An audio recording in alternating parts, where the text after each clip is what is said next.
Hello प्यारे बच्चों, चलिए देखते हैं class 11 chapter 2 relation and function exercise 2.2 का क्वेश्चन नंबर 5 क्या है। Let set A equal to 1 2 3 4 6। हमें सेट ए दे रखा है जिसके अंदर एलिमेंट्स क्या है 1 से लेके 6 तक है। Let R be the relation on set A. अब सेट ए के अंदर ही हमें रिलेशन दे रखा है, किस प्रकार से, A comma B such that A B belongs to A. यहां पे क्या कहा है बच्चों, रिलेशन में ध्यान से इसको पढ़ना सीखो। ए और बी आपने दो वेरिएबल लिए हैं रिलेशन में, जिसमें ए और बी दोनों वैल्यूज हमारी सेट ए के अंदर से ही ली जाएंगी। किस प्रकार से, B is exactly divisible by A, कि हम बी की वैल्यू ऐसी वैल्यू यहां से उठाएं कि वो ए से डिविजिबल हो। इसकी हमें क्या करनी है, रोस्टर फॉर्म लिखनी है, डोमेन लिखनी है और range of the relation find out करनी है। क्लियर बात हो गई। अब ध्यान से देखो, सबसे पहले क्या लिखेंगे, सेट ए क्या दे रखा है 1 2 3 4 6, ये वैल्यूज हमें यूज करनी है रिलेशन के अंदर। और रिलेशन क्या है हमारे पास, A comma B such that A comma B belongs to A है, और बी को अगर मैं ए से डिवाइड करता हूं तो वो हमारा एग्जैक्टली डिवाइड हो जाना चाहिए, मतलब हमारे पास एक इंटीजर वैल्यू आ जानी चाहिए। ऐसा रिलेशन हमें दे रखा है, ठीक है। तो सबसे पहले क्या बनाएंगे भाई, इसकी रोस्टर फॉर्म बनानी है तो ऑर्डर्ड पेयर बनाने हैं हमें। ऑर्डर्ड पेयर कैसे बनेंगे, यहां पे कोई भी एक वैल्यू उठाओ, मान लो आपने 1 उठाया। 1 किससे एग्जैक्टली डिविजिबल है बच्चों, 1 से ही एग्जैक्टली डिविजिबल है, तभी तो हमारा रिजल्ट 1 मिलेगा।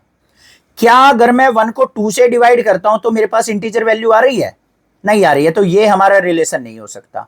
तो हमारा रिलेशन किसका बना, 1 और 1 का, तो ये बना दिया भाई 1 और 1।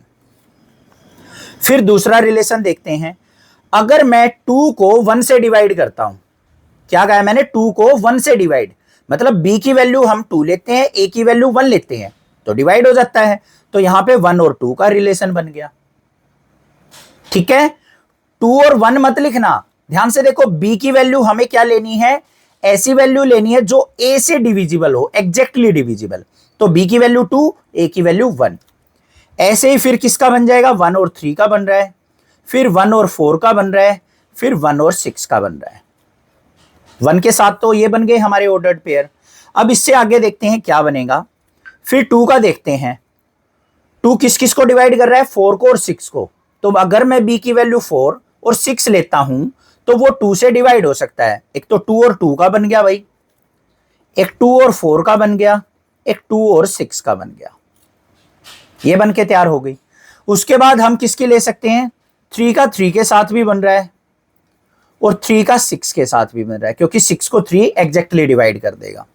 4 का 4 के साथ बन रहा है, फिर 6 का 6 के साथ बन रहा है। ये हमारे टोटल ऑर्डर्ड पेयर बन के तैयार हो गए। समझ में आ गए ना। यहां पे ये चीज आपको ध्यान देनी है कि जो सेकंड एलिमेंट है ना, वो एग्जैक्टली डिविजिबल होना चाहिए फर्स्ट एलिमेंट से, क्योंकि हमारा ordered pair a comma b की फॉर्म में लिखना है, तो मतलब b जो है a से डिवाइड होना चाहिए। तो ये हमारे ऑर्डर्ड पेयर बन के तैयार हुए जिसमें b जो है a से एग्जैक्टली डिवाइड हो रहा है।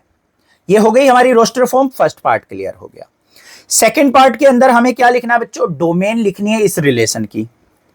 तो डोमेन लिख देते हैं भाई। डोमेन क्या आएगी, ध्यान से देख लो, जो जो हमारे फर्स्ट एलिमेंट्स हैं ऑर्डर्ड पेयर के, वो हमारी क्या कहलाएंगी, सारी की सारी डोमेन कहलाएंगी। तो यहां पे क्या है, 1 2 3 4 और 6, ये हमारी डोमेन हो गई, ठीक है, फर्स्ट एलिमेंट में। फिर थर्ड में हमें क्या करना है बच्चों, रेंज फाइंड आउट करनी है। तो रेंज देख लेते हैं, रेंज क्या होगी।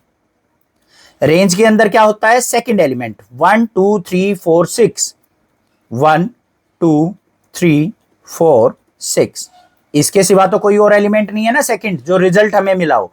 तो ये हमारी डोमेन और ये रेंज हो गई। क्लियर हो गया क्वेश्चन, समझ में आ गया, कोई दिक्कत नहीं होनी चाहिए। चैनल को सब्सक्राइब, वीडियो को लाइक करना, ज्यादा से ज्यादा शेयर करना। Thank you students for watching this video.